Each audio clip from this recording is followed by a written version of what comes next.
राहुलजी, तुम्हाला मी खास धन्यवाद देतोय, अभिनंदन करतो, कारण तुम्ही आपल्या भारत जोडो यात्रेची सांगता महाराष्ट्रामध्ये आणि मुंबईमध्ये करत आहात. आणि जसं आता पवार साहेब म्हणाले, हीच ती मुंबई आहे ज्या मुंबईतून महात्मा गांधीजींनी 42 साली इंग्रजांना चले जाओ सांगितलं होतं.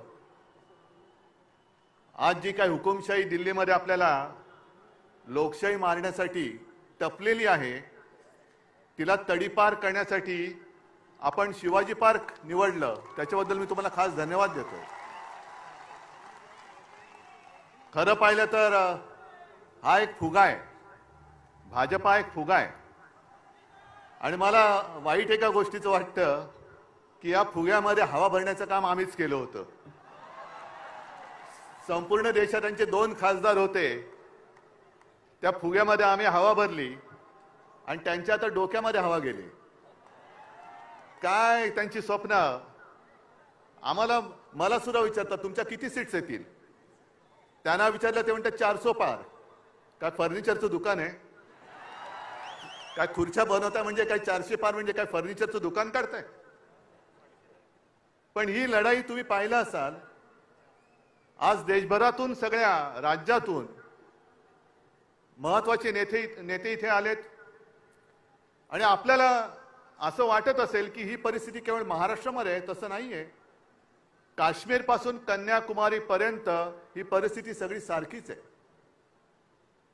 ज्या वेळेला मला आठवतंय की आपण पहिल्या प्रथम ही इंडिया आघाडीची बैठक घेतली, तेव्हा मोदीजींनी सांगितलं होतं ही विरोधी पक्षांची बैठक आहे. आम्ही विरोधी आहोत, जरूर आहोत, पण आम्ही विरोधी आहोत ते हुकुमशहाच्या विरुद्ध आहोत. आम्ही हुकुमशाहीशी विरुद्ध आहोत. जेव्हा मोदीजी तुम्ही आमच्या घराणेशाहीवरती आरोप करता, तेव्हा तुमचं घराणं मी प्रकाशजींच्या भाषेत बोलत नाही, पण तुमच्या परिवारामध्ये फक्त तुम्ही आणि तुमची खुर्ची एवढंच तुमचा परिवार आहे, बाकी परिवार आहे कुठे? आणि ही जी आपण लढाई लढतोय ती लोकशाही वाचवण्याची आहे, संविधान वाचवण्याची आहे.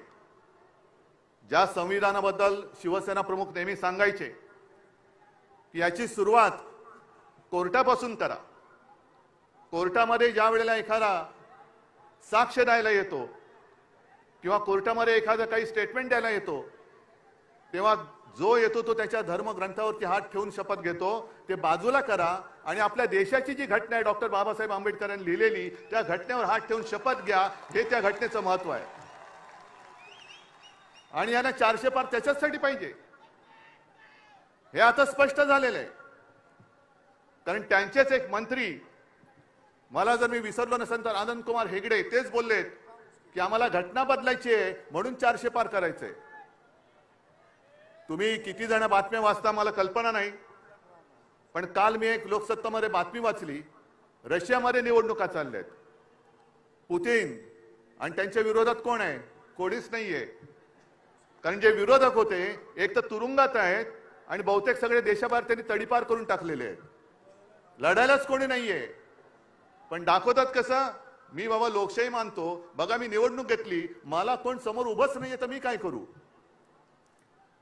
ही अशी सगळी परिस्थिती पाहिल्यानंतर आज आपल्या समोर एक वेळ येऊन ठेपलेली आहे,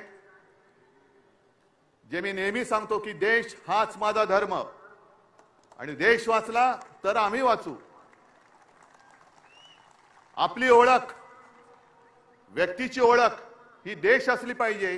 देशाची ओळख ही व्यक्ती होता कामा नये. कोणी किती मोठा असला तरी त्याच्यापेक्षा मोठा माझा देश आहे, माझं भारत सरकार. आणि हे जे आता जाहिरात करतायत मोदी सरकार, म्हणजे तुमच्या डोक्यामध्ये काय माझ्या देशाचं नाव बदलण्याचं स्वप्न आहे? हे माझ्या देशाचं नाव आहे. आणि आजपर्यंत आपण अनेक अनुभव घेतले. असं काही वेळेला वाटत होतं की देशासाठी एक मजबूत सरकार पाहिजे, पण आता आपल्याला अनुभवानंतर कळलंय आपलं युतीचं सरकार होतं, अटलजी पंतप्रधान होते, सगळेच त्याच्यामध्ये होते. एनडीए तेव्हा एक छान असं वातावरण होतं. ममता, समता, जयललिता आपण सगळे एकत्र होतो आणि अटलजीने उत्तम प्रकारे आपलं सरकार चालवलं होतं. त्याही वेळेला देशाची परिस्थिती इंडिया शायनिंग, फील गुड असे दिवस होते. मग नरसिंहरावजी आले, त्यांनी चांगलं सरकार चालवलं. मनमोहनजी आले, त्यांनी चांगलं सरकार चालवलं. आणि आता हे जे आलेत 14 पासून एका पक्षाचं सरकार आहे. 14 नंतर 19, 19 नंतर 24 आणि आता ते सांगतात की विरोधी पक्ष 29 मध्ये अडकलाय. पण मी 2047 ची गोष्ट करतोय.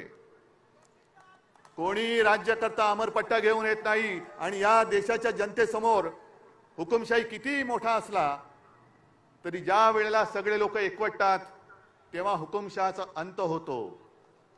आजच वेळ आलेली आहे आणि हा शिवछत्रपतींचा महाराष्ट्र आहे. आपला जो इतिहास आहे, आपला इतिहास हा तोडाफोडा आणि राज्य करा असा जर का असेल तर जो आपल्यामध्ये फूट पाडतोय त्याला तोडा फोडा आणि त्याच्या छाताडावरती राज्य करा हे दाखवून देण्याची वेळ आलेली आहे. आणि जसं तेजस्वीजी तुम्ही एक नारा दिला तसा मी पण एक नारा हल्ली देतोय सगळीकडे. कारण ते जे म्हणतात आपकी बार, मी म्हणतो आपकी बार भाजपा. आणि त्याची सुरुवात ही आजपासून झालेली आहे. आणि मला खात्री आहे शिवतीर्थावरून जेव्हा रणशिंग फुंकलं जातं, हातामध्ये मशाल घेऊन रणशिंग आपल्याला महाराष्ट्रामध्ये फुकायचं आहे.